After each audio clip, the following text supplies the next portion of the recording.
In the name of God, the most merciful, the most beneficent. NSMSH Holy Academy Lecture, and this is chapter 25 of Financial Accounting, talking about accounting for other special transactions in which insurance claim. And insurance claim, this chapter can be divided as part A and part B, and in part A we will be discussing about loss of stock, and part B will be discussing about loss of profit.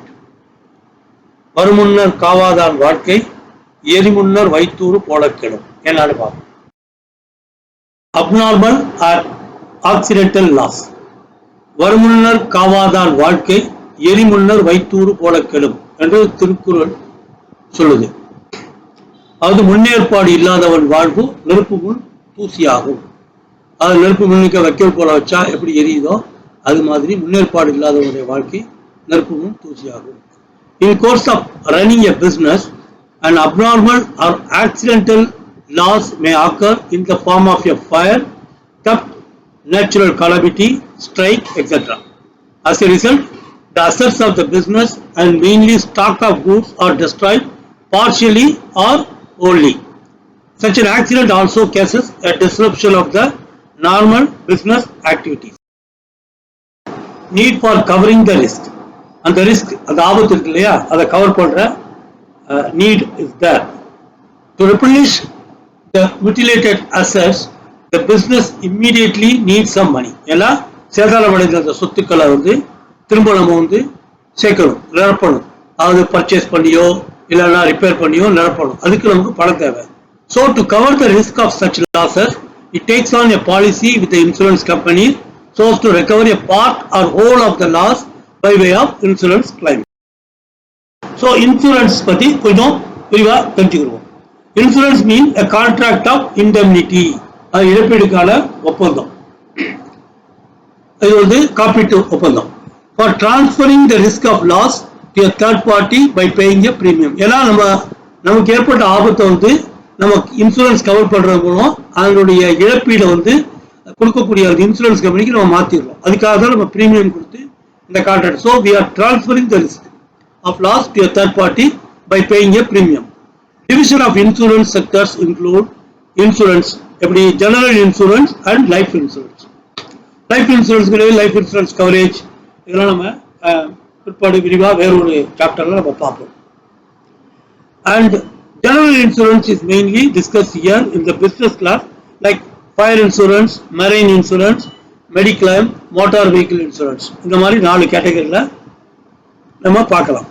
அதுல fire insurance is mainly we touched upon for the stock loss and loss of profit calculation க்கு அதே தான் marine insurance-க்கும் அப்புறம் mediclaim and motor vehicle insurance also can be applied, but mainly all examples we are discussing about fire insurance. Okay, meaning of fire. Here what we mean is that meaning of fire in terms of the insurance policy. ஏன்னா சாதாரண நெருப்புனா எல்லாம் நெருப்பு தான். ஆனால் இங்கே எதெல்லாம் insurance பாலிசியில் cover பண்ண முடியுங்கிறதுக்காக சில விஷயங்கள், சில நிபந்தனைகள், சில கண்டிஷன்ஸ் இருக்குது. அதை பற்றி சொல்றது தான் இங்கே 3 categories are there. One is fire not occasion or happening through, and என்னென்ன கேட்டகரின்னு சொல்லியிருக்காங்க. Meaning spontaneous fermentation or heating or any process involving application of heat. வெப்பம் கொஞ்சம் கொஞ்சமாக சூடு வைக்கிற மாதிரி தன்னிச்சையாக நடந்துச்சுன்னா அது அதன் மூலம் ஏற்படக்கூடிய ஃபயர் ஒத்துக்க, அதாவது இன்சூரன்ஸ் கவரேஜில் ஒப்புக்கொள்ள முடியாது. அப்புறம் எர்த்குவாக்னால நிறைய கலவரம், சிவில் கமோஷன், இந்த மாதிரி விஷயங்கள், குழப்பம், அதாவது உள்நாட்டில் நடக்கக்கூடிய குழப்பங்கள்லாம் இருக்கு இல்லையா, அந்த மாதிரி பிரச்சனைகள்னால இல்லை ஒரு வார்னால போர் காலத்தினால வர்ற குழப்பங்கள்லாம் ஒப்புக்கொள்ள முடியாது. அதனால வர்ற தீ இந்த இன்சூரன்ஸ் பாலிசி கவரேஜில் வராது. அப்புறம் மின்னல் சம்பந்த காரணமாக வரக்கூடிய தீ தீ அப்படின்னு ஒத்துக்கிறாங்க. அடுத்தது explosion not occasion are happening throw boilers used for domestic purposes only, and any other boilers on the premises in a building not being any gas works or gas for domestic purposes or used for lighting or heating. ஏன்னா அந்த ஒரு பில்டிங்ல case work நடந்தாலும் சரி, இல்லை உள்ளுக்குள்ள அங்கே பில்டிங்லேயே ஒரு பாய்லர்ஸ் இருக்குது, அதன் மூலமா அது வெடிச்சு சதறக்கூடிய தீ இருந்துச்சுன்னா இந்த பாலிசி கவரேஜில் வராது அப்படிங்கிறத சொல்றோம்.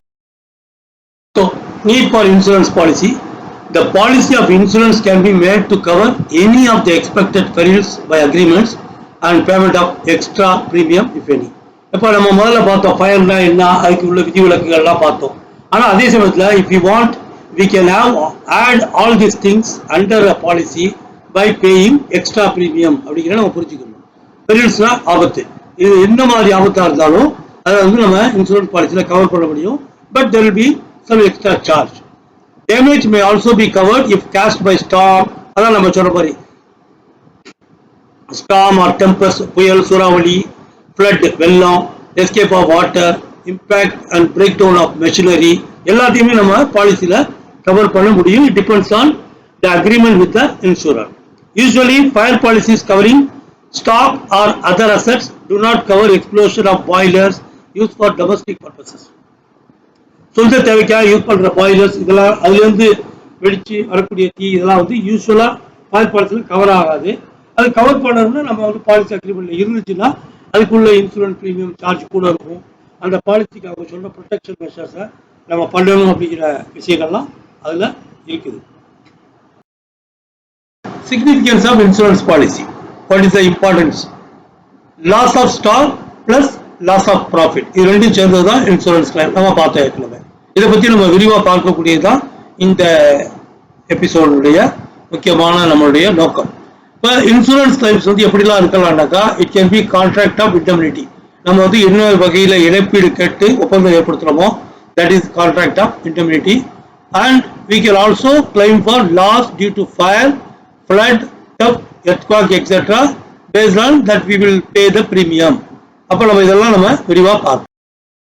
What is an insurance claim? Insurance claim தான் என்ன அப்படிங்கிறத நமக்கு பார்க்கணும். An insurance claim is a formal request by a policy holder to an insurance company for coverage or compensation for a covered loss or policy event. Who is the policy holder? நம்ம insurance கம்பெனிக்கு contract ஏற்படுத்தினோம்னா they will ஒரு ஒப்பந்தங்கிறது தான் policy. So if we have that policy, we are policy holder and we can claim, make the claim from the insurance company. அதுதான் நம்ம பார்க்கணும். So it is also can be understood that it is a demand. It is not just request, please அப்படி இல்லை. இது வந்து it is a demand because we have paid premium. It is a demanding reimbursement of loss. அதாவது loss ஏற்படுத்துறது திரும்ப அவங்க reimburse பண்ண சொல்லி நம்ம கேட்கறது. Reimbursement of loss of stock from insurer which is suffered by insured. We are the நம்ம insure பண்ணினோம்னா we are the insured. Insurance company is the insurer. அப்ப we are the insured but we are also claimant. நம்ம insurance claim கொடுக்கும்போது we become the claimant. அதை நம்ம புரிஞ்சுக்கணும். The insurance company validates the claim. Then once we submit the claim, they validate the claim or denies the claim. அவங்களுக்கு லீகலா பாலிசியில் coverage இல்லை அப்படி சொன்னா they can also deny the claim. If it is approved, if they approve, the insurance company will issue payment to the insured or an approved interested party on behalf of the insured. Only நமக்கே கொடுக்கலாம், இல்லைன்னா whatever whoever we are approving அவங்களுக்கும் கொடுக்கலாம். So that is the important point. Insurance claims covers everything from death benefits on life insurance policies to routine and comprehensive medical exams. This is generally we can understand that. In some cases, a third party is able to file claims on behalf of the insured person. சில சமயத்தில் வந்து யார் insurance பண்றாங்களோ அவங்க சார்பா third party கூட claim பண்ண முடியும். உதாரணமா லைஃப் இன்சூரன்ஸ் ஒருத்தர் பண்ணிருக்காரு, அவர் இறந்து போயிறாரு, அவருடைய வாரிசுகள் கிளைம் பண்ண முடியும் அப்படிங்கிறத நம்ம புரிஞ்சுக்கணும். However, in the majority of cases, only the persons listed on the policy is entitled to claim payments. சில விஷயங்கள்ல யார் நாமினின்னு மென்ஷன் பண்ணியிருப்பாங்க, who can claim அப்படிங்கிற அந்த நாமினி நேம் மென்ஷன் பண்ணியிருப்பாங்க. ஸோ அவங்க மட்டும் தான் கிளைம் பண்ண முடியும். ஃபார் ப்ராப்பர்ட்டி கேஷுவாலிட்டி இன்சூரன்ஸ், இப்போ இந்த சொத்துக்கள் இந்த மாதிரி உள்ள விபத்து ஏற்பட்டா வர இன்சூரன்ஸ் இருக்கு இல்லையா, loss of stock, loss of profit, இது such as for your car or home, filing a claim can catch rate hikes to your future premiums. இப்போ இதுல வந்து என்னன்னாக்கா இந்த மாதிரி ப்ராப்பர்ட்டி சம்பந்தப்பட்ட கேஷுவாலிட்டி இன்சூரன்ஸ்ல எல்லாம் ஒரு ஒரு விபத்து ஏற்பட்டு ஒரு கிளைம் நம்ம கேட்குறோம். அப்போ அதை அவங்க கொடுத்துட்றாங்க, நம்ம ரிப்பேர் பண்ணி மறுபடியும் ஓட்டிக்கிட்டு இருக்கோம். அப்போ அடுத்த வருஷத்துக்கு இன்சூரன்ஸ் ப்ரீமியம் கேட்கும்பொழுது அவங்க அந்த இன்சூரன்ஸ் ப்ரீமியம் ரேட்டு கொஞ்சம் கூடிடும். ஏன்னா இவங்களுக்கு தொடர்ந்து விபத்து வந்துகிட்டு இருக்கு, அதனால மறுபடியும் வந்துச்சுன்னா நமக்கு லாஸ் ஆகும் அப்படின்ட்டு இன்சூரன்ஸ் கம்பெனிக்காரன் கொஞ்சம் கூடுறதுக்குள்ள வாய்ப்பு இருக்கு. இதை பற்றிலாம் நம்ம விரிவாக பிற்பாடு பார்ப்போம். Insurance to cover the risk of such losses. The business pays insurance premium yearly or quarterly or as per agreement. Insurance premium quarterly basis la, half yearly or yearly pay பண்ணலாம். Mainly yearly once pay பண்ணுவாங்க. If any accidental loss occurs, the business has to compute the amount of loss and file a claim for compensation to the insurance company. இதுதான் இந்த சாப்டரோட நோக்கம். We are going to study how do we calculate the claim and then lodge the claim. அப்படின்னு பார்க்கணும். The insurance company in turn appoints loss assessors to investigate the reasons and the extent of the loss.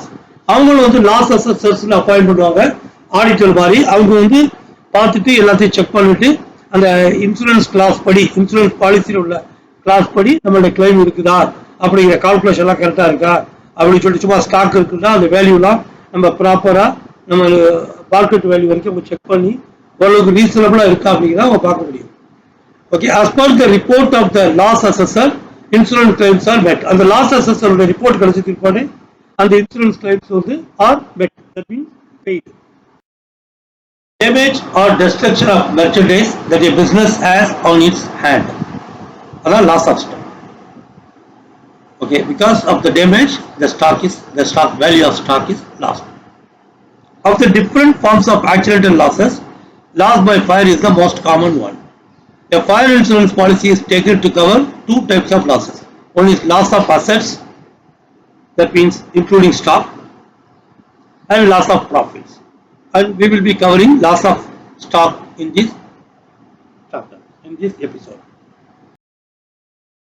Yes, as stocks constitute a considerable portion of the working capital of any business, and especially for trading concerns, any loss of stock directly affect the solvency of the business.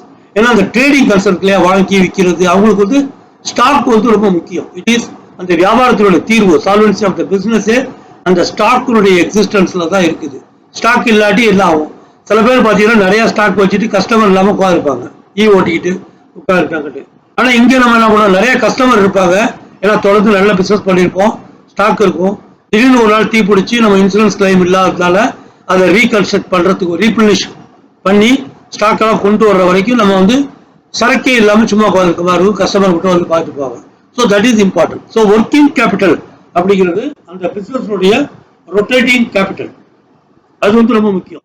அந்த trading கன்சர்னுக்கு stock is very important. So அதான் வந்து stock constitute a considerable portion of the working capital of any business, and especially for trading concern, any loss of stock directly affects the solvency of the business. A business has to cover this risk adequately. If stock records and stocks are destroyed, it becomes difficult to ascertain the amount of stock loss. So, என்ன stock நம்ம இழந்திருக்கோம், stock loss என்ன அப்படிங்கிற கண்டுபிடிக்கிறதுக்கு stock register, stock list இருந்துச்சுன்னா நம்ம பார்த்துடலாம். அதுவுமே ஃபயர்லையோ இதுலையோ destroy ஆயிருந்தாலோ இல்லை நம்ம அந்த மாதிரி ஒரு ரெக்கார்ட்ஸை மெயின்டைன் பண்ணலன்னா கூட திரும்ப கன்சல்ட் பண்ணுறது கொஞ்சம் சிரமம். Okay, when the loss suddenly occurs, up-to-date value of stock does not become available. ஏன்னா suddenly ஏற்படும் போது இந்த மாதிரி up-to-date ரெக்கார்டு வந்து கிடைக்காது. ஏன்னா சில கம்பெனியில் வந்து up-to-date ரெக்கார்ட் பண்ண மாட்டாங்க. அந்த மாதிரி விஷயங்கள்லாம் அங்க இருக்குது. Okay, if there is a total loss, claim for loss of stock எப்படி? First, let us understand what is mean by total loss. If the goods are totally destroyed, that is called total loss. The amount of claim is equal to the actual loss. எவ்வளவு actual loss அதுதான் total loss. Provided the goods are fully insured. இது எப்போ நடக்கும் அப்படின்னா, இந்த insurance claim எப்போ முடியும் அப்படின்னா, fully insured இருந்தால் தான், அதாவது full coverage, total lossக்கு உள்ள full coverage நம்ம அதுக்குள்ள பிரீமியம் செலுத்தி கட்டியிருந்தா தான் நம்ம வந்து இந்த டோட்டல் லாஸை நம்ம கிளைம் பண்ண முடியும். However, in case of under insurance, அதாவது ஃபுல் கவரேஜ் பண்ணாமல் இருந்தால் அதுக்கு பேர் அண்டர் இன்சூரன்ஸ் பேர். அதாவது டோட்டல் வேல்யூ எவ்வளோதோ அதோட குறைச்ச அமௌண்ட்டுக்கு இன்சூர் பண்ணுறது. So insurable value of stock insured is more than the sum insured. The value of stock கூட இருக்கும், ஆனா நம்ம இன்சூர் பண்ண வேல்யூ வந்து குறைச்சிருக்கும். The amount of claim is restricted to the policy amount. அந்த மாதிரி சூழ்நிலையில அந்த பாலிசியில நம்ம என்ன கவர் பண்ணியிருக்கோமோ டோட்டல் லாஸ் ஏற்படும் போது பாலிசி உதாரணமா 1 lakh worth of total cost அதை நம்ம இன்சூர் பண்ணியிருப்போம், 1 lakh ஒர்த்துக்கு நம்ம இன்சூர் பண்ணியிருப்போம். அப்போ வந்து டெஸ்ட் ஆயிடுச்சுன்னா நம்ம 1 lakh கிளைம் பண்ணி 1 lakh வாங்கிக்க முடியும். அதே அண்டர் இன்சூரன்ஸா இருக்கா, சப்போஸ் 75,000 தான் நம்ம பாலிசி இன்சூர் பண்ணிருப்போம்னா 1 lakh ஒர்த்து டேமேஜ் ஆயிருந்தா கூட நம்ம ஸ்டாக் லாஸ் வந்து ஆக்சுவல் லாஸ் வந்து 1 lakh இருந்தா கூட நம்ம இன்சூர் பண்ண வேல்யூ 75,000 இருக்கிறதால அந்த 75,000 தான் நம்ம கிளைம் பண்ண முடியும். That is what mentioned here. If it is fully insured, we can get actual loss.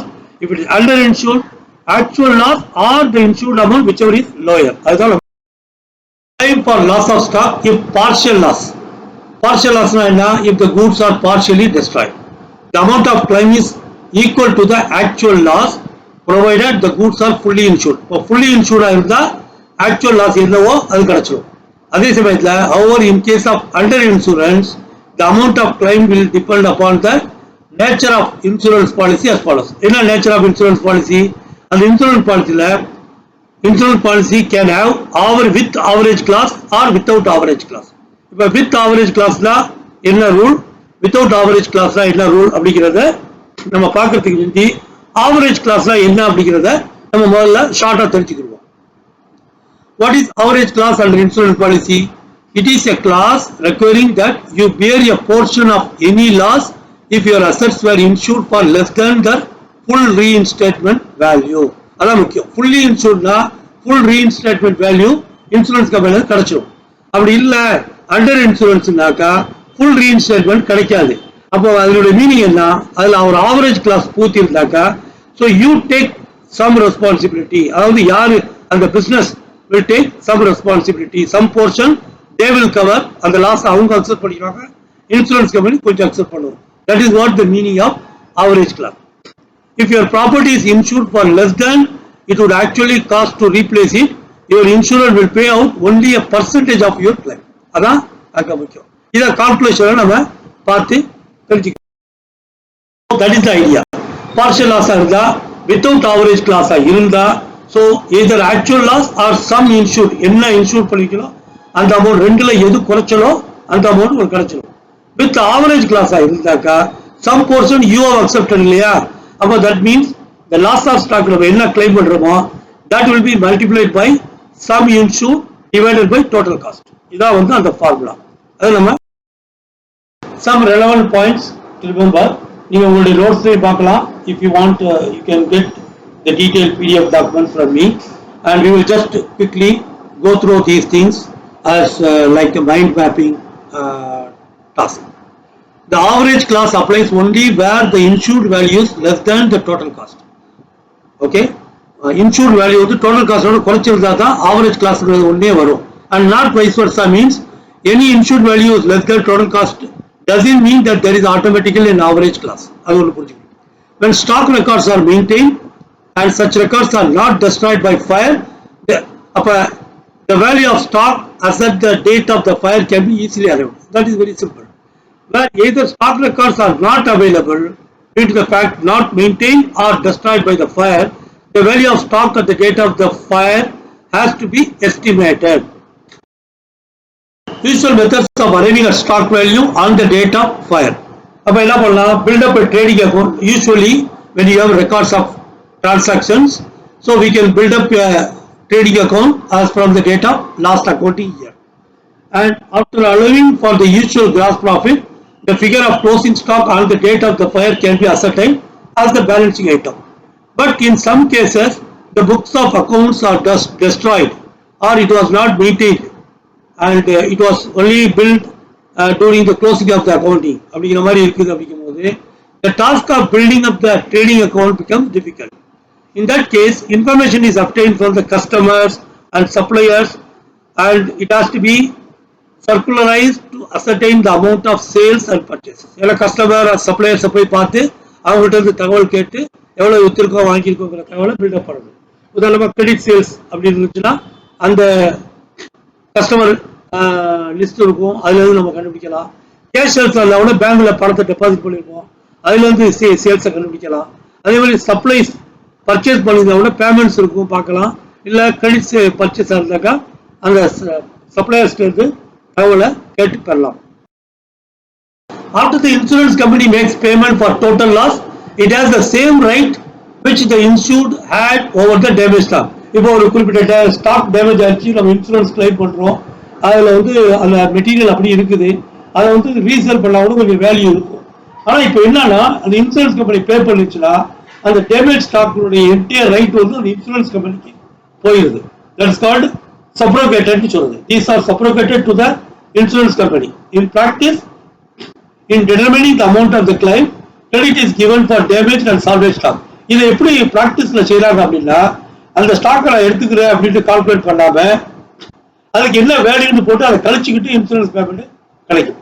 இந்த சால்வேஜ் வேல்யூ இருக்குது, இதை நீனே வித்துக்க அப்படின்னு சொல்லிட்டு கழிச்சுக்கிட்டு இன்சூரன்ஸ் கிளைம் அமௌண்ட்டை கொடுப்பாங்க. Frequently salvage stock can be made saleable after it is reconditioned. Sometime அந்த damage ஆன கூட்ஸை ரிப்பேர் பண்ணி இல்லைனா ரீகண்டிஷன் பண்ணி விற்க முடியுங்கிறது தான் நம்ம பார்க்குறோம். In that case, the cost of such stock must be credited to the trading account. அதனுடைய அக்கௌண்டிங் ப்ரொசீஜர் எப்படிங்கிறது இந்த நோட்ஸ்ல சொல்லப்பட்டிருக்கு. Compensation of claim for loss of stock. இப்போ ரெண்டே ஸ்டெப் தான். லாஸ் ஆஃப் ஸ்டாக்கை கிளைம் சப்மிட் பண்றதுக்கு ரெண்டு ஸ்டெப். ஒன்று first we need to calculate the value of stock on the date of fire. அடுத்தது we have to submit the claim இல்லையா, so we have to calculate the actual claim. இந்த ரெண்டையும் தான் நம்ம பார்க்கணும். அதனுடைய மெத்தட் என்னன்னாக்கா, first we have to assess the value of stock on the date of the fire. Then அதிலிருந்து value of salvage stock, எதெல்லாம் salvage பண்ண முடியும், ரீகண்டிஷன் பண்ணி விற்க முடியுமோ that's called salvage stock, அதை கழிச்சுக்கணும். Then we get the amount of loss of stock. இந்த amount of loss of stock இதுதான் நம்ம கிளைம் சப்மிட் பண்றதுக்கு தேவையான ஒரு வேல்யூ. இப்போ இந்த வேல்யூ ஆஃப் சால்வேஜ் ஸ்டாக் என்ன இருக்கோ அதுல என்னென்ன நம்ம சேர்க்கலாம் அப்படின்னா, ரீகண்டிஷன் பண்றதுக்காக உள்ள எக்ஸ்பென்சஸ் ஆட் பண்ணிக்கலாம். So that is the recondition பண்றதுக்காக உள்ள எக்ஸ்பென்சஸ் நம்ம ஆட் பண்ணிக்கலாம். அதுல அந்த சால்வேஜ் வேல்யூ நமக்கு ஏதாவது கொஞ்சம் விற்க முடிச்சுன்னா கூட அந்த வித்தலை கழிச்சுக்கலாம். Remaining is profit and loss அக்கௌண்ட்டுக்கு போயிடும். அதான் இந்த வேல்யூ ஆஃப் சால்வேஜ் ஸ்டாக்கை நம்ம எப்படி அக்கௌண்டிங் ட்ரீட்மெண்ட் பண்றோங்கிறதுக்கு உள்ள method. So calculation of value of stock on the date of fire. பார்க்கும்போது so value of stock இருக்கு, value of salvage stock, amount of loss of stock. If exact value of stock is not available, a memorandum or estimated trading account has to be prepared starting from the very next date of the last accounting period and ending on the date of fire. இப்போ உதாரணமா 2nd February fire ஆயிருக்கு. இப்போ நம்மளுடைய accounting January to December. So அப்போ நம்ம 2021 இருக்கிறோம், 2nd February last fire ஆயிருக்கு. அப்போ நம்ம என்ன பண்ணோம்னா 31st December 2020 accounting previous accounting முடிஞ்சிருச்சு.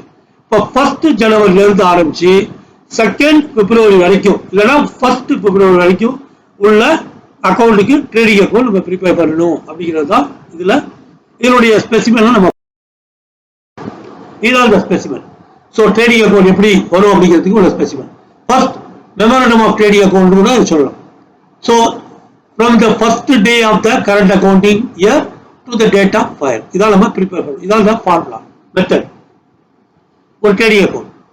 ஓப்பனிங் ஸ்டாக் எடுத்துக்கணும், அப்புறம் ஆல் ஓப்பனிங் ஸ்டாக் இது எப்படி கால்குலேட் பண்றது எல்லாம் சமயத்தில் அட்ஜஸ்ட்மெண்ட் இருந்தால் அதெல்லாம் நம்ம படிக்கணும். அடுத்தது பர்ச்சேசஸ் லெஸ், ஏதாவது பர்ச்சேஸ் ரிட்டர்ன் இருந்தால் லெஸ் பண்ணிட்டு அதை கொண்டு வரணும். அப்புறம் எக்ஸாம் கொஸ்டின்ல ட்விஸ்ட் பண்றதுக்காக ஓப்பனிங் ஸ்டாக் டைரக்டா கொடுப்பாங்க, சில சமயத்தில் அதை கால்குலேட் பண்ற மாதிரி ஏதாவது சில ட்ரிக்ஸ் பண்ணுவாங்க. அது மாதிரி ஒவ்வொரு ஐட்டத்துலையுமே ஏதாவது அதை கால்குலேட் பண்றதுக்கு நீங்க பண்ற மாதிரி ஒர்க்கிங்ல பண்ண வேண்டியது இருக்கும், அதை புரிஞ்சுக்கிறது.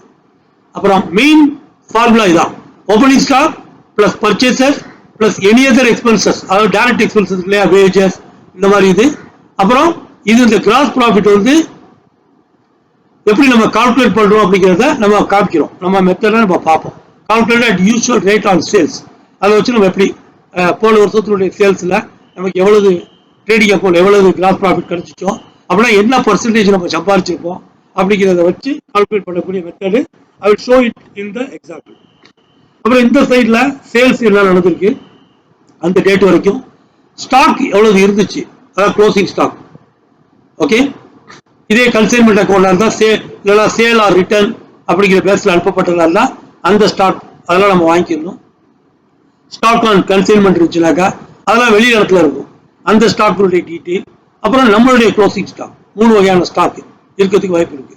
3மே இருக்கணும்னு அவசியம் இல்லை, பிசினஸை பொறுத்து இந்த 3 வகையான ஸ்டாக் இருக்கும். Meaning is a closing stock அப்படின்னு வச்சுக்கோங்க. இப்போ அந்த க்ளோசிங் ஸ்டாக் வந்து எப்படி இருக்குன்னா, இந்த க்ளோசிங் ஸ்டாக் இதான் ஃபயர்ல சேதாரமான க்ளோசிங் ஸ்டாக். இதை கண்டுபிடிக்கிறதுக்கு தான் இந்த ட்ரேடிங் அக்கௌண்ட்டை நம்ம பண்றோம். இது வந்து nothing but a balancing figure. இதுதான் நம்ம புரிஞ்சுக்கணும். And we will see with some example we can understand that. So basically we have opening stock and we know the purchase and direct expenses and we understand the gross profit எவ்வளவு கிடைச்சிருக்கும் அப்படிங்கிறத நம்ம எக்ஸ்பென்ஸ்ல சேர்த்துக்கலாம். அப்புறம் sales எவ்வளவு நடந்திருக்கு, அப்புறம் வந்து ஏதாவது கன்சைன்மெண்ட் பிசினஸ்ல இருந்தோம்னா அதனுடைய ஸ்டாக் கேட்டு பெற்றுக்கலாம். Then closing stock is the balancing figure. இப்போ by using the trading account, how do we find the calculation of value of closing stock அப்படிங்கறத நம்ம இதுல இந்த எக்ஸாம்பிள்ல இந்த இல்லஸ்ட்ரேஷன்ல பார்ப்போம். Suppose the stock on 1st April 2020 was rupees 1,10,000. அப்ப opening stock இதுதான் வந்து இந்த அக்கவுண்டிங் வந்து from 1st of April to 31st Marchல முடியக்கூடிய அக்கவுண்டிங்கா இருக்கும். So opening stock 1,10,000 we take that. இந்த நம்ம ட்ரேடிங் அக்கவுண்ட்ல போட்டோம். அடுத்தது purchases up to 25th July 2020 were 8,90,000. So purchases are taken in the debit side. Sales up to that date were 10,80,000. So sales நம்ம கிரெடிட்ல போட்டோம். The rate of gross profit on sales is 30% is given. இப்போ என்ன அந்த கம்பெனில cross profit rate இருக்கும் அப்படிங்கிறத கொஸ்டின்லேயே கொடுத்துருக்காங்க. எப்படியும் நிறைய கொஸ்டின் இருக்கும். சில கொஸ்டின் வந்து நம்ம கால்குலேட் பண்ற மாதிரி இருக்கும், சில கொஸ்டின்ல இட் வில் பி கிவன். இது வந்து 2 வகையில எக்ஸாம்ல கால்குலேட் கொடுப்பாங்க. எப்படின்னா either they will give the gross profit rate so that we can calculate, இல்லைன்னா ப்ரீவியஸ் இயருடைய ட்ரேடிங் அக்கௌண்ட் ப்ரிப்பேர் பண்ற மாதிரி ப்ரீவியஸ் இயருடைய ஓப்பனிங் ஸ்டாக் என்னவா இருந்துச்சு, ப்ரீவியஸ் இயருடைய க்ளோசிங் ஸ்டாக் என்னவா இருந்துச்சு, அப்புறம் வந்து ப்ரீவியஸ் இயர் பர்ச்சேஸ் என்ன, ப்ரீவியஸ் இயருடைய சேல்ஸ் என்ன அப்படிங்கிற டீட்டெயில் கொடுத்துருப்பாங்க. So we have to prepare a small trading account in order to arrive at the gross profit. And the gross profit apply to that total cost apply பண்ணோம்னா what is the profit margin தெரியும். அதை வந்து இந்த future new yearல நம்ம இந்த trading accountக்கு apply பண்ணணும். அதுதான் வித்தியாசம். So in this question, in this example, we got that opening stock, purchase, sales எல்லாம் கிடைச்சிருச்சு. So we got the gross profit rate கிடைச்சிருச்சு. So we apply that gross profit rate for the sales. இந்த சேல்ஸுக்கு என்ன gross profit கிடைச்சிருக்கும், 30% gross profit தான். So அதனுடைய gross profit எவ்வளவு நம்ம அது why we debit here, because நம்ம என்ன இழந்திருக்கோம் அப்படிங்கிறத நம்ம கண்டுபிடிச்சு சொல்லணும். அது ஒரு காரணம். நம்ம ஆக்சுவலா சேல்ஸ் வந்து ஒரு இன்கம் போது சேல்ஸ் வந்து it is not at the cost is mentioned here. இது வந்து காஸ்ட் பிளஸ் கிராஸ் ப்ராஃபிட் ரெண்டு சேர்ந்தது தான் இது. So we have to minus the gross profit இங்க டெபிட் சைடில். அதாங்க என்னுடைய இந்த கால்குலேஷன் மெத்தட்ல வர்றது. So naturally the balancing figure become the closing stock. இப்போ இதுதான் the closing stock. So we get that closing stock by this method. Usual rate of gross profit may not be given. In that case, it should be found out from information given. If required, a trading account for the preceding accounting periods or periods may have to be prepared to find out the rate of gross profit. Previous year accounting information கொடுத்திருப்பாங்க, அதுல இருந்து நம்ம calculate பண்ணி தெரிஞ்சுக்கலாம். Real practical அக்கவுண்டிங்ல நீங்க ஒரு கம்பெனில work பண்ணும்போது உங்களுக்கு ப்ரீவியஸ் இயருடைய அக்கௌண்டிங் டேட்டா புள்ளி விவரங்கள் உங்களுக்கு தெரியும், அதை வச்சு நீங்க எடுத்துக்கலாம். அப்படிங்கிறது தான் என்னுடைய practice. Adjustment may be necessary while preparing the trading accounts of the current period and preceding accounting years for slow moving items. சில ஐட்டம்ஸ் வந்து இது பிற்பாடு கொஞ்சம் காம்ப்ளிகேட்டட் அக்கௌண்டிங் மாதிரி பார்க்கும்போது தெரியும். எல்லாத்துக்கும் ஒரே rate cross profit rate apply ஆகாது. சில ஐட்டம் வந்து ஸ்லோ மூவிங் ஐட்டமா இருக்கும், சில ஐட்டம் வந்து ஃபாஸ்ட் மூவிங் ஐட்டமா இருக்கும். அதனுடைய ரேட் ஆஃப் ஏர்னிங் வந்து டிஃப்ரெண்டா இருக்கும். ஸோ இதெல்லாம் வந்து நம்ம வந்து இப்போ நோட்ஸ்லையும் பார்க்கணும், பிற்பாடு உள்ள ப்ராப்ளம் சால்யூஷன்லையும் நம்ம எக்ஸாம்பிள்ஸா பார்ப்போம். அதே மாதிரி certain goods are distributed as samples, goods taken away by ப்ரொப்ரைட்டர்ஸ் இதெல்லாம் நம்ம எப்படி அட்ஜஸ்ட் பண்ணணும் அப்படிங்கிறதையும் நம்ம கத்துக்கணும். ஸோ இன்ஃபர்மேஷன் இருந்துச்சுன்னா இந்த அட்ஜஸ்ட்மெண்ட்லாம் நம்ம பண்ணணும். So how do we calculate the actual claim? We got that value of stock loss தெரிஞ்சு போச்சு. இப்போ actual claim எப்படி பண்ணோம்னா we take the value of stock on the date of fire. நம்ம ஏற்கனவே பார்த்த மெத்தட்ல கண்டுபிடிச்சு அதை வச்சுக்கிடுவோம். அப்புறம் வேல்யூ ஆஃப் சால்வேஜ் ஸ்டாக், அதாவது மிச்சம் இருக்கிற ஸ்டாக்கை ரீகண்டிஷன் பண்ணி அதுக்கு ஒரு வேல்யூ போட்டோம்னா இல்லை விற்க முடிச்சுன்னா அந்த வேல்யூ அதை போட்டு கழிச்சிட்டோம்னா so the amount of loss of stock கிடைச்சிருச்சு. இதனுடைய அடிப்படையில் தான் நம்ம அந்த ஆக்சுவல் கிளைமை அப்ளை பண்றோம். The insurance policy contains provisions regarding the claim for stock loss. Even if the insured value of the goods is higher, the claim should be limited to the amount of actual loss. அது ரொம்ப முக்கியம். Insurance value கூட இருந்தாலும் actual loss தான் நம்ம claim பண்ண முடியும். If actual loss exceeds the amount of the insured value, then the claim is to be limited to usually by applying the average class. அப்போ அதில் ஆவரேஜ் கிளாஸ் இருக்கும். எந்த போர்ஷன் இன்சூரன்ஸ் வேல்யூ தான் அந்த ஆவரேஜ் பர்சன்டேஜ் அப்ளை பண்ணி நம்ம claim வேல்யூவை கண்டுபிடிக்கலாம். அது நம்ம ஒரு practical எக்ஸாம்பிள்ல. So this is the formula. It is a class contained in a fire insurance policy. It encourages full insurance and discourages under insurance. இந்த கிளாஸ் என்னன்னா full insurance இருந்தால் இந்த கிளாஸே தேவையில்லை. அண்டர் இன்சூரன்ஸ் இருந்தாங்க இந்த கிளாஸ் அப்ளை ஆகும். நீ உங்களுடைய ஸ்டாக் லாஸ் எவ்வளவோ அதை இந்த அப்ளை இந்த ரேஷியோ படி தான் உங்களுக்கு கிளைம் பண்ண முடியும் அப்படிங்கிறது தான் இங்க முக்கியம். The insured person also has to bear a portion of loss. Okay, so he himself have to bear that in case the value of stock loss is more than the value of the policy. The net claim as per this loss is actual loss of stock multiplied by what is the insurance policy value divided by value of stock on the rate of fire. This is our calculation. Okay. In this respect, it should be remembered that if there is any salvage stock that is deducted from the value of stock on the date of fire, if there is no salvage stock, it is a case of total loss. Salvage stock கிடைக்கலன்னா total loss அர்த்தம். Salvage stock இருந்துச்சுன்னா partial loss அர்த்தம். அப்படிதான் நம்ம புரிஞ்சுக்கணும். The net claim should be limited to the policy value. அப்ப அதுக்கப்புறம் total loss இல்ல partial loss தெரிஞ்சதுக்கு பண்ணி நம்மளுடைய பாலிசி வேல்யூ என்னன்னு பார்க்கணும்.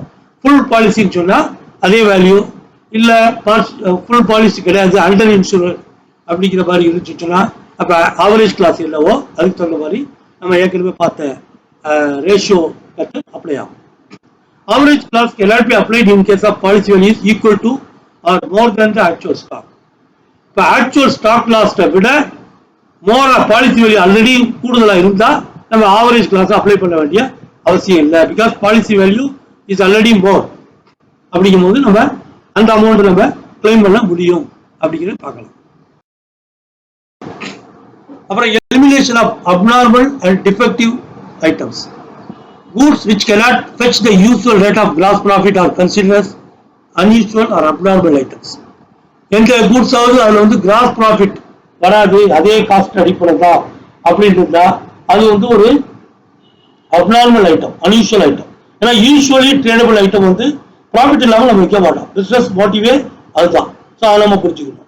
For preparing the memorandum trading account, the portion of the value of such goods which has not yet been written off should be deducted from the opening stock. Opening stockல அதெல்லாம் கழிச்சிடும். எதெல்லாம் நம்ம return of பண்ணல அப்படிங்கிற ஐட்டத்தெல்லாம் இந்த மாதிரி unusual ஐட்டம்ஸை நம்ம opening ஸ்டாக்ல எடுத்துடணும். ஏன்னா அப்பதான் நம்ம we are applying the gross profit, so we have to take out that items. If any such goods have been purchased in the current period, the cost price of such goods should be deducted from the purchases. அதே மாதிரி if any portion of such goods have been sold in the current period, the selling price should be deducted from the current sales. அதாவது any abnormal items இருந்தா, what is the abnormal items? ஏதாவது profitable கிடையாது அந்த மாதிரி உள்ள items இருந்துச்சுன்னா அதை தனி ட்ரீட்மெண்ட் பண்ணணும். இந்த நம்மளுடைய ப்ரிப்பேர் பண்ற ட்ரேடிங் அக்கௌண்ட்ல ப்ரிப்பேர் பண்ணி க்ளோசிங் ஸ்டாக் கண்டுபிடிக்கிறோம் இல்லையா, because that will be added with the gross profit. So இது வந்து கிராஸ் ப்ராஃபிட் ஏர்ன் பண்ண போகாத ஐட்டம். ஸோ இதெல்லாம் அப்நார்மல் ஐட்டமாக வச்சு தனியாக கால்குலேட் பண்ணி நம்ம ஃபைனலாக அந்த ஸ்டாக் லாஸில் ஆட் பண்ணிக்கலாம். அதனால இதை வந்து ட்ரேடிங் அக்கௌண்ட் ப்ரிப்பேர் பண்ணும்போது கழிச்சிக்கணும். ஒவ்வொரு ஐட்டத்தில் ஓப்பனிங் ஸ்டாக்லேருந்து கழிச்சிக்கணும், அந்த மாதிரி ஐட்டம் இருந்தால், பர்ச்சேஸ்லேருந்து அந்த மாதிரி ஐட்டம் பர்ச்சேஸ் பண்ணி தான் கழிச்சிக்கணும், அது மாதிரி சேல்ஸில் அந்த மாதிரி ஐட்டம் இருந்தால் அதை கழிச்சிக்கணும். இதெல்லாம் வந்து க்ளோசிங் ஸ்டாக்ல இருந்தால் கூட அதையும் நம்ம அந்த மாதிரி ஐட்டத்துலேருந்து கழிச்சிக்கணும். கழிச்சுக்கிட்டு அதை தனியாக டோட்டல் பண்ணி அந்த ஐட்டத்தை வந்து அந்த நம்ம வந்து final stock loss of stock வேல்யூவில் இதை ஆட் பண்ணி கிளைமுக்கு கொண்டு போயிடணும். அதான் வந்து இந்த மெத்தட். இதை பற்றி ஒரு எக்ஸாம்பிளில் நம்ம பார்ப்போம். Okay. On 1st June 2020, fire occurred in the premises of XYZ store. Most of the stocks were destroyed, cost of stocks salvaged being 11,200. In addition, some stock was salvaged on a damaged condition and its value in that condition was agreed to at rupees 10,500. அதாவது 11,200 ஒரு cost. அடுத்தது ஒரு damage கண்டிஷனாக இருந்ததை வந்து அதனுடைய value estimated ஒரு 10,500. Total become 21,700 நம்ம புரிஞ்சுக்கலாம். From the books of account, the following particulars were available. If a stock at the close of account on December 31st, 2019, இதில் நமக்கு ரெண்டு விஷயம் தெரியுது. அவங்களுடைய அக்கௌண்டிங் பீரியாடிசிட்டி எப்படி வருதுன்னா 1st of January 31st December வரைக்கும். So 31st December is the previous year. Last இயருடைய ஸ்டாக்கு கொடுத்துருக்காங்க. எதனால கொடுத்துருக்காங்க? we need to calculate the gross profit, so we need to arrive at the gross profit percentage. அதுக்காக previous இயருடைய opening stock எல்லாம் கொடுத்துருக்காங்க. Okay. And இந்த கரண்ட் இயருடைய 2020 ஜூன்ல தான் ஃபயர் நடந்திருக்கு. So from 1st of January 2020 1st June 2020 வரைக்கும் நம்ம memorandum of trading account பண்ணணும். இதெல்லாம் நம்ம ஈஸியாக புரிஞ்சுக்கலாம். இப்போ now let's see purchases from 1/1/2020 to 1/6 1st of June வரைக்கும் 1,12,000 and sales during that period amounted to 1,54,000. I mean, on the basis of his account for the past 3 years, it appears that he earns an average gross profit of 30%. இப்போ நம்ம previous year profit and loss கண்டுபிடிக்க வேண்டிய அவசியம் இல்லை. இந்த closing stock கொடுத்ததை வந்து நம்ம ஓப்பனிங் ஸ்டாக்கா மெயின்டைன் பண்ணிக்கலாம். Opening stock for the current year. இப்போ நம்ம ப்ரீவியஸ் இயருக்கு நமக்கு தேவையில்லை. அதனால தான் இந்த டீட்டெயில் கொடுத்துருக்குறத புரிஞ்சுக்கிடுவோம். Because we got the gross profit rate நமக்கு கிடைச்சிருச்சு. இப்போ நம்ம question become very simple. We need to prepare our trading account. நம்ம ட்ரேடிங் அக்கௌண்ட் ஏற்கனவே பார்த்தோம். Simple.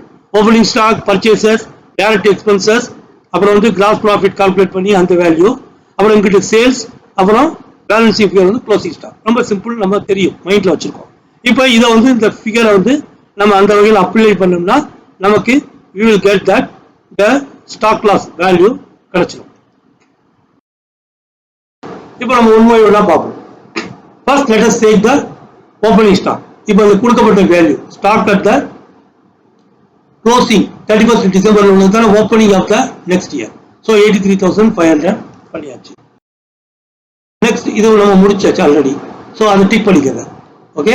So you tick that. Then purchases and sales, இது ரெண்டுக்குள்ள ரெக்கார்ட்ஸை பர்ச்சேசஸ் வந்து எவ்வளவு 1,12,000 என்ட்ரு பண்ணிக்கிறோம். அப்புறம் சேல்ஸ் வந்து 1,54,000 பிளஸ் 30%. ஒன்று இந்த 30% ஆஃப் கிராஸ் ப்ராஃபிட்டை கண்டுபிடிச்சி டெபிட் சைடில் போடலாம், இல்லைன்னா சேல்ஸ் வேல்யூல நம்ம லெஸ் பண்ணி இங்கே காமிச்சிக்கலாம். ரெண்டும் ஒன்று தான். Because we are preparing the memorandum of trading account. either way can be acceptable. நான் உங்களுக்கு ரெண்டையும் சொல்லணுங்கிறதுக்காக ரெண்டு மாதிரி காமிச்சிருக்கேன். either you calculate the 30% of the gross profit on the sales, அப்போ அந்த அமௌண்ட்டை இங்கே போட்டுக்கோங்க டெபிட் சைடில், இல்லைன்னு சொன்னால் இங்கேயே அதை கழிச்சிட்டு இந்த வேல்யூவாக போட்டுக்கோங்க. So we got that entry done. So இதை வந்து மூணையும் நம்ம முடிச்சாச்சு. அடுத்தது last. XYZ store has insured its stock for 60,000. அப்போ இன்சூரன்ஸ் வேல்யூ வந்து 60,000க்கு தான் இருக்குது. இப்போ நம்ம compute the claim. We have to compute the claim. இப்போ ஸ்டாக் லாஸ் என்னங்கிறத கண்டுபிடிக்கிறதுக்கு இப்போ சால்வேஜ் ஸ்டாக் வேல்யூ நமக்கு கிடைச்சிருக்கு. ஏன்னா சால்வேஜ் ஸ்டாக் வேல்யூ இங்கே இருக்குது. இந்த 11,200 ஒன்று ஸ்டாக் சால்வேஜ், அப்புறம் வந்து Average stock value agreed ஒரு 10,500. இது ரெண்டையும் நம்ம சேர்த்துட்டோம்னா so we the balance sheet figure stock loss எவ்வளவு அப்படிங்கிற அந்த loss of stock உடைய balance sheet figure வந்து 66,000 நமக்கு கிடைச்சிருச்சு. இப்போ क्वेश्चन என்னன்னாக்கா actual stock loss is 66,000 but insured value is 60,000. இப்போ எப்படி கொண்டு போறது? So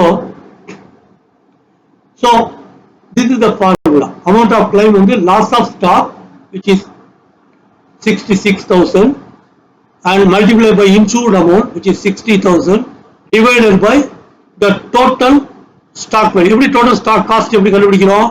So loss of stock plus salvage value ரெண்டும் சேர்ந்தது தான் the total stock. So when we apply this formula we get that 45,154. இதுதான் நம்ம calculate பண்ண வேண்டிய method. Okay, next let's see another illustration where the question itself is little seems to be like bigger. ஆனா நீங்க வந்து கொஞ்சம் ஆர்டரா பார்த்தோம்னாக்க நமக்கு வந்து ஈஸியா தெளிவா புரியும். So let's understand the key points. So இதுல என்ன பாத்தீங்கன்னாக்கா so stock given for the previous year 2019 ஏன்னா வந்து 1st April 2020 the stock of Ramu was destroyed by fire அப்படின்னு சொல்லியிருக்கோம். அப்ப 2020 is the year current year. அப்ப அதுக்கு முந்தி உள்ள old stock கொடுத்திருக்காங்க and also purchases of the last year, sales of the last year எல்லாம் கொடுத்திருக்காங்க. Then purchases during the current year is given. Then some details in valuing the stock for adjustment type of details. So sheet at 31st 2019 2,300 had been written off on certain stock which was poor selling line having the cost of ₹6,900. இந்த மாதிரி details கொடுக்கும்போது அப்ப என்னன்னா there may be some abnormal loss இருக்கும் அப்படிங்கிறதுக்காக அந்த detail கொடுத்துருக்காங்க. Then finalizing the closing the accounts, finding the claim அப்படிங்கிறதுக்காக final details கொடுத்துருக்காங்க. Now let's analyze this question and see the response. So நம்மளுடைய பிளான் எப்படி இருக்கணும் அப்படின்னா prepare trading account of previous year to get the gross profit percentage. என்ன percentageல gross profit இருக்கு அப்படின்னு தெரிஞ்சுக்கிறதுக்காக given the previous year detailல we have to prepare a trading account. Then prepare memorandum trading account up to the date of the fire. அந்த 1ஆம் தேதியிலிருந்து 31st March வரைக்கும் இல்ல 1st April 2020 வரைக்கும் memorandum trading account prepare பண்ணணும். அப்ப அதுல நம்ம என்ன பண்ணலாம் all debit items, open stock, opening stock, அப்புறம் purchases, gross profit இதெல்லாம் வந்து gross profit percentage கண்டுபிடிச்சிருப்போம் இல்லையா ஆர் சேல்ஸ் வேல்யூ நம்ம கால்குலேட் பண்ணி அதெல்லாம் டெபிட் சைடில் போட்டுக்கலாம். கிரெடிட் சைடில் சேல்ஸ் இந்த பர்ச்சேஸ் சேல்ஸில் ஏதாவது அட்ஜஸ்ட்மெண்ட் கொடுத்துருந்தா ரிட்டர்ன் இருந்துச்சுன்னா ரிசல்ட் கழிச்சுக்கிட்டு போடணும். அப்புறம் loss if there is any loss directly given. அப்புறம் வந்து க்ளோசிங் ஸ்டாக் அது ஒரு பேலன்சிங் ஃபிகராக நமக்கு கிடைச்சிடும். ஸோ க்ளோசிங் ஸ்டாக் கிடைச்சிச்சுனாக்கா நமக்கு லாஸ் ஆஃப் ஸ்டாக் கால்குலேட் பண்ணுறது ஈஸியாக போயிடும். Loss of stock equal closing stock minus the salvage value given in the question. So அப்புறம் claim amount என்னன்னாக்கா so supposing if it is the fully covered insurance இருந்தா the same actual loss அந்த நம்ம கண்டுபிடிக்கிற loss of stock value தான் அப்படிங்கிறத கண்டுபிடிச்சிடலாம். இல்ல average class யூஸ் பண்ணி under insurance இருந்துச்சுன்னு சொன்னா so actual loss of stock multiplied by amount of policy divided by value of stock இதான் நம்ம வந்து கண்டுபிடிக்க வேண்டிய ரிசல்ட்டுக்கு வேண்டிய. Okay, now let's analyze this question. So we have this thing stock detail. We taken that portion from the question.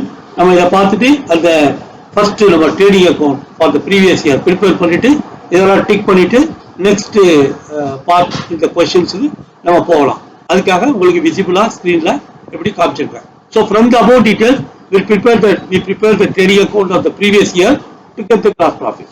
We also note a point resulting to the previous year stock value. The previous year stock value now 79,600 கொடுத்திருக்கு. ஆனா அதுல சில adjustment கொடுத்திருக்காங்க. என்னன்னா the following lineல in valuing the stock for the balance sheet at 31st December 2019 2,300 had been written off. அப்ப இது வந்து 2,300 written off பண்ணி தான் இந்த ஃபிகர் வந்திருக்கு balance ஷீட்ல. On certain stock which was a poor selling line having the cost of ₹6,900. இப்போ current இயர்ல இந்த ஸ்டாக் அப்படி இருக்குது. அப்போ அந்த வேல்யூ நம்ம கரண்ட் இயர் ட்ரேடிங் அக்கௌண்ட் பண்ணும்போது பார்த்துக்கலாம். பட் ப்ரீவியஸ் இயர் க்ளோசிங் ஸ்டாக்ல நம்ம இந்த அட்ஜஸ்ட்மெண்ட்டை ரிட்டர்ன் ஆஃப் வேல்யூவை நம்ம அட்ஜஸ்ட் பண்ண வேண்டிய தேவை இருக்கு. அதை மைண்ட்ல வச்சுக்கோங்க. So now let's see this thing. So opening stock, then sales value 487,000, then the purchases 398,000.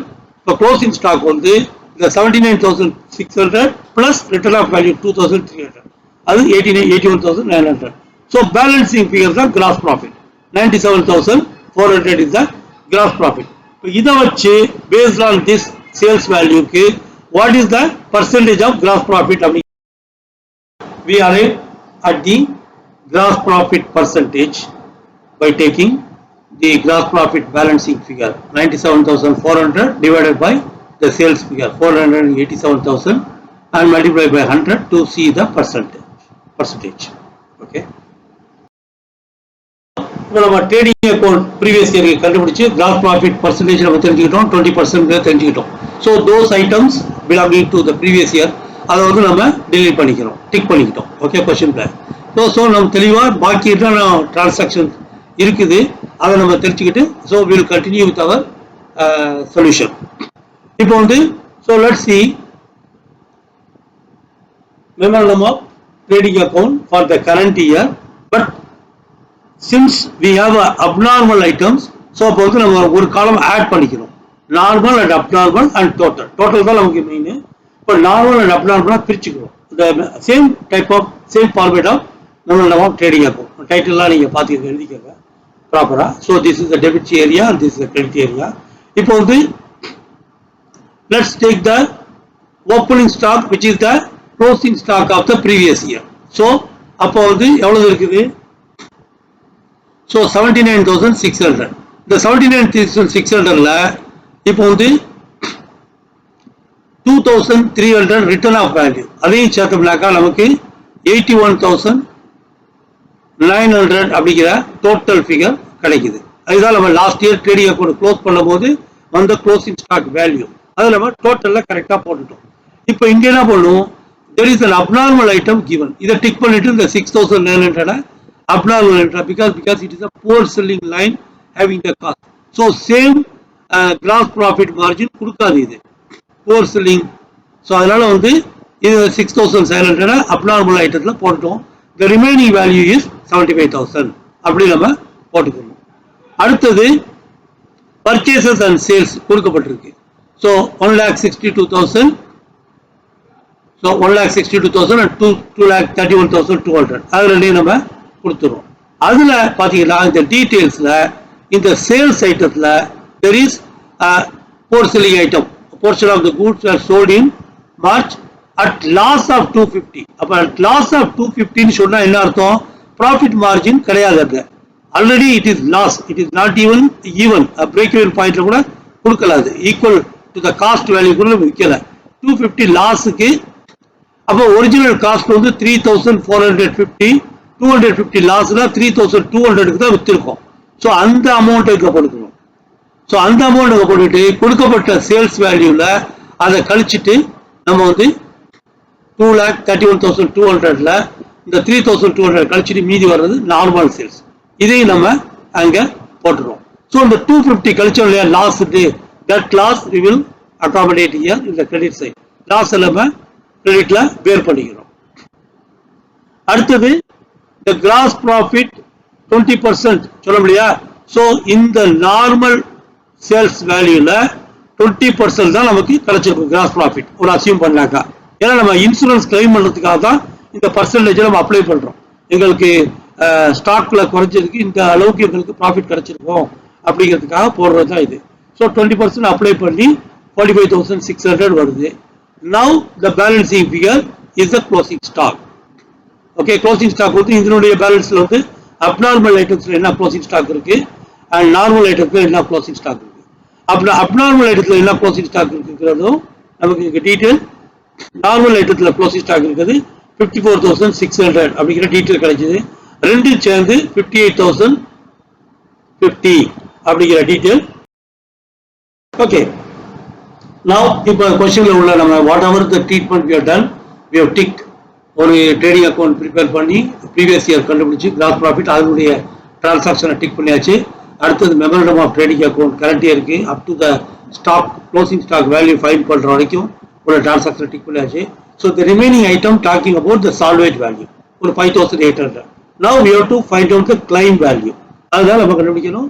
And the policy was for 50,000 and was subject to the average class. அப்போ என்ன அர்த்தம்? 50,000 அண்டர் இன்சூரன்ஸ் பண்ணியிருக்கு. ஏன்னா ஸ்டாக் வேல்யூ கூட வரல. Stock value 58,000 something வருது. அப்போ under value under insurance, அது மட்டும் இல்லாமல் ஆவரேஜ் கிளாஸ் இருக்குது. So now you have to face. இப்போ நம்ம மெமரண்டம் ஆஃப் ட்ரேடிங் அக்கௌண்ட் நம்ம ப்ரிப்பேர் பண்ணல. ஸோ க்ளோசிங் ஸ்டாக் வேல்யூ கிடைச்சிருச்சு.